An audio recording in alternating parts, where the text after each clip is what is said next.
Hey guys, welcome back to the channel. So today we're gonna do something a little different. I'm gonna actually do a build breakdown on my 1987 Fox body Mustang here. It's LS swapped, of course, but we're waiting on parts for the all-wheel drive 6-liter turbo truck here we're building.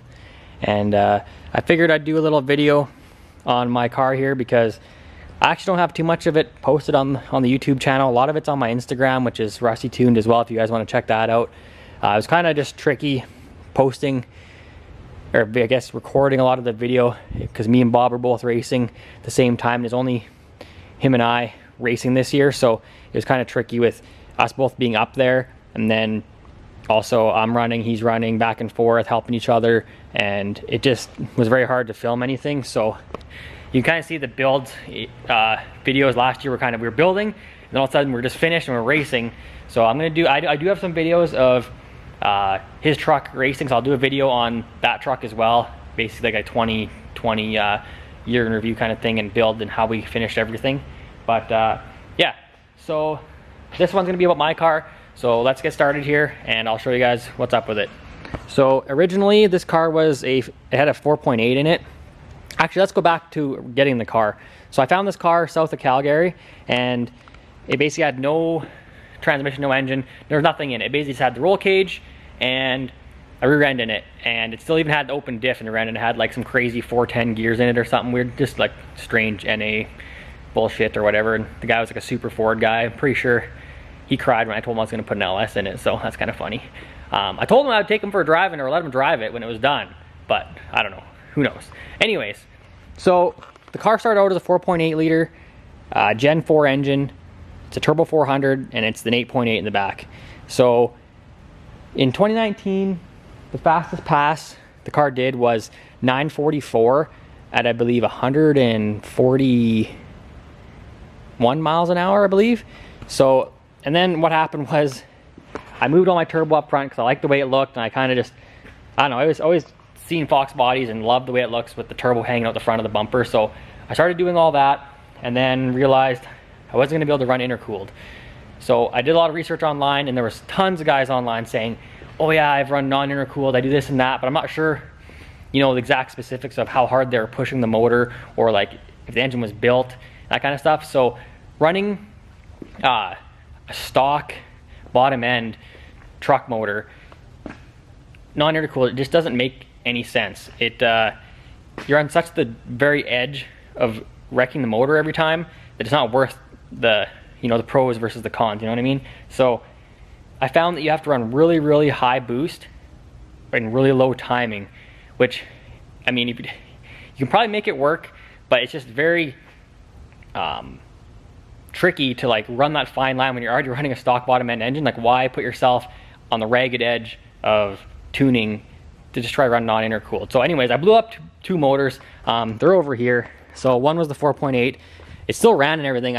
All the pistons basically like cocked off to the side. Like they've actually bent like this way, like they tilted sideways. You can see it here actually, how this one's down below and then it's even here. Like it still ran and everything. There was a bit of blow by and I could tell something was wrong with it. And then I did the same thing to that motor down there, which is an aluminum 5.3. And I was really mad about that because I wanted to build that motor, but it's the only one I had at the time, so I put it in to go racing because I just want to go racing. But anyways, so after all that, I was like, screw this shit. I'm not running on intercooled anymore. It's not worth it. I'm just gonna not race for the rest of the year because I'm just going through engine. This is stupid. So then I actually found this air to water intercooler on Kijiji from a diesel guy, and it's basically, it's like one of those like frozen boost or whatever air to waters. It's 2,000 horsepower. It has a Rule 2000 in that pump. That's basically a fuel cell converted to an air to water tank. And then I made all this janky piping just to make it work so I could race the last race of the year. I basically got this car ready just for that, so I could try to run an all-out pass. But anyways, what happened then was I got a motor from the junkyard, and it was a 2005, I believe, 5.3, and it only had 3 liters of oil in it and about 3 inches of sludge. Yeah, that's what you want in there. That's a good engine right there. Race car motor, tell you what. Bottom. And I was like, well, I don't even give a shit. I'm just gonna smash this thing in here. I'm gonna build all this piping. I'm gonna ramrod it together. I'm gonna put this in it and I'm just gonna make a Hail Mary pass. So I'll show you guys actually how that turned out here. This is literally the first pass off the trailer after changing all this stuff. So it has a new engine, air to water, put all this stuff in the car, and then I went out to Casper Raceway, and first pass off the trailer, this is what happened.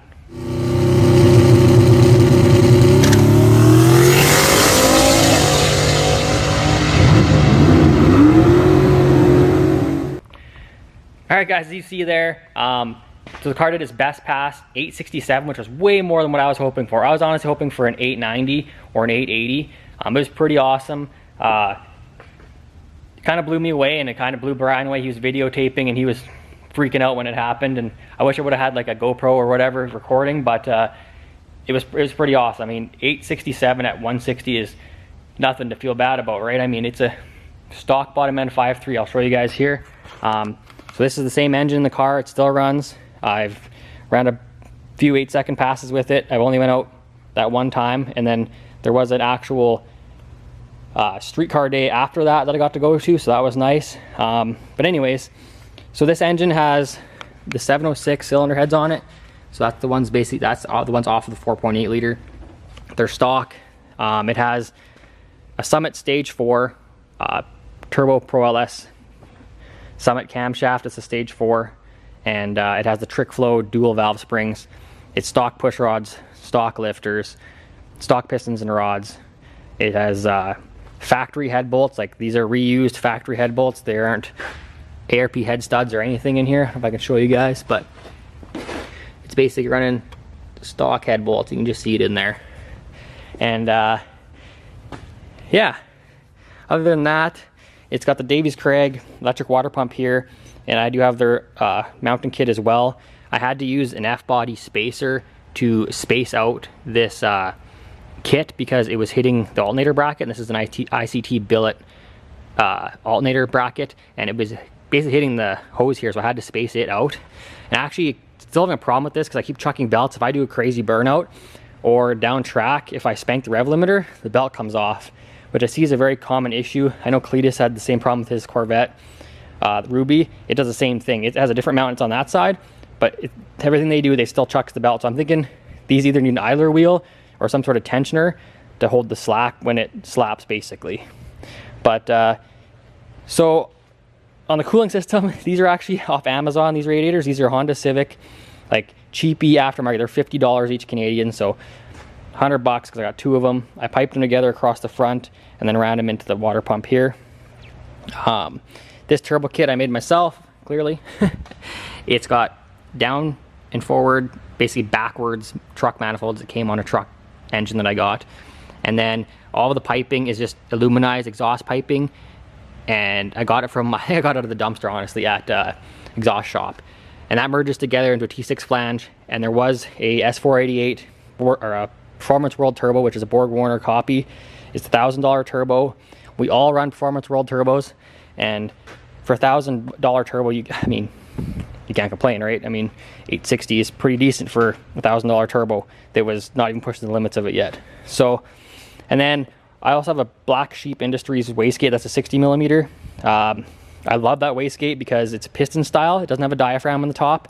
And as you guys know, if you're looking at anything for budget builds or trying to find anything, you're basically either stuck with your cheap Chinese knockoff, which has a diaphragm, and I have lots of them, and they're pieces of crap. They'll work okay if you're like trying to do just a spring wastegate and you don't care about a little bit of leaking, but if you ever try to do like any kind of dome control on a cheap wastegate, the diaphragm will leak, or the wastegate will leak somewhere, or it won't seal properly, and you'll have nothing but problems running. That's why the first year we kind of stayed away from boost control with CO2, because we just couldn't get it to work with the shitty wastegates we had. So these are actually a Canadian brand. It's called their name is Black Sheep Industries, and this wastegate's only, I believe, $450, and it's a piston style, so there's no screwing around with diaphragms. It's worked flawless. I literally put it on there, put my lines to it, and then put a percentage to it, found the sweet spot, and it's just ran. This engine was running around 28 pounds, right at the max of the GM map sensor we have in there. So we can't really go much farther on boost until we change the map sensor. So it's kind of pushing the limit of that. The car does have a 5-lug conversion. It has the like coilover conversion that takes your stock strut and converts it to like a coilover shock kind of deal. And then it came with these, I think they're like Grip or something brand camber plates. Those were on the car. It has a turbo 400. I built the transmission for this. It has an 8.8, which is stock rear end. It's still on drums. I know, it's bad. I need to change that. It's scary. It has 35 spline axles in there and a spool as well. And then this is the inside of the car here. So this is a full chromoly cage. It's 850 certified. I need to get it recertified, but as you can see, it's a pretty over-the-top cage for an 850 deal. Like, it's pretty extreme, but it's a good thing. I mean, when you're going that fast, you hit the wall, you want something good. So I'm running all G-Force belts and everything, G-Force net. I haven't got G-Force gloves, I think. It's just, the stuff's nice because it's very cheap. If you're budget orientated, it's just a lot cheaper than the crazy stuff. You can spend 2 or 3 times the money on fancy stuff, and yeah, maybe it's a little bit easier to use or whatever. I just was building the car, trying to slap it together, and you know, things started adding up. So it's got the B&M Pro Ratchet. I love this shifter. I thought because nobody runs this shifter that it was gonna have issues like missing shifts or like not working properly, but I love it because it's just like you're driving a slapstick. You literally put it in first gear, and then when you want to go second, you just bang it and it goes right back to the same spot, and then you bang third gear and you're in third gear. So I love that. I have the sloppy style trans brake. This is trans brake. This is the bump box. It's running on a Holley Terminator X. What else we got in here? Nothing really else to see in here, I guess, boys. Oh, as you can see, my sweet gas pedal there. It's what can I see? It's a nice foot there. It's pretty cool. Brian likes that. In the back here, I did borrow Brian's parachute because those drum brakes are really sketchy. So I had that on last race of the year. That makes a big difference.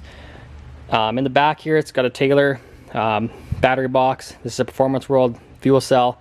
It's running 2 AEM 380 pumps, and they're just wide together, dash 8 line going up. And then this is a Scott Rod Fab like bulkhead firewall because this is a hatchback car.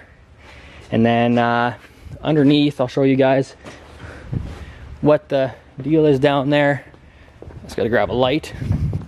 All right, so you guys can see it has the Eibach drag launch kit, which is like a super old school thing. It was in the car when I got it. It does have upper adjustable control arms, and then it has Maximum Motorsports lower arms on it. And then I did put new shocks on it at the end of the year as well, because the shocks that were on it were actually sea solid, which is very strange. They weren't rusty or anything. They just literally got stuck and they were sea solid. So I don't know what went on there, but it's very hard to get the car to launch like hard and straight with this Eibach kit. What you always run into is you either have that airbag too soft or too full. So when it's too full, the car will like compress, and then it basically bounces and then bounces back up. So I'm gonna get a real anti-roll bar in there and get rid of that setup, because it doesn't really work for, I mean, maybe it works for like a 500 horsepower car back when those came out in like 1990 or whatever, but that's not what we're gonna run. It doesn't work. So that's my big thing I plan on changing. I did get a new turbo. I'll probably make a little video about that. It's already here. I will throw it on there and show you guys that.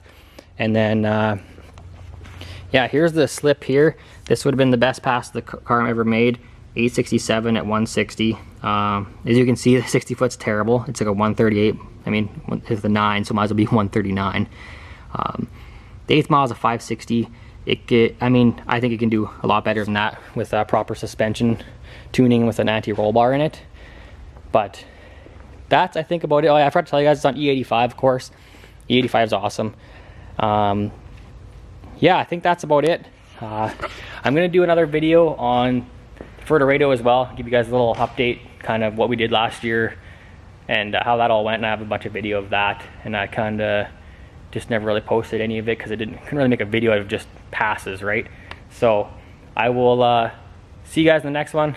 You know the deal. Get on the garage, start working on something. We got to go racing. It's like 3 months away. So hey, see you guys. Thanks for watching.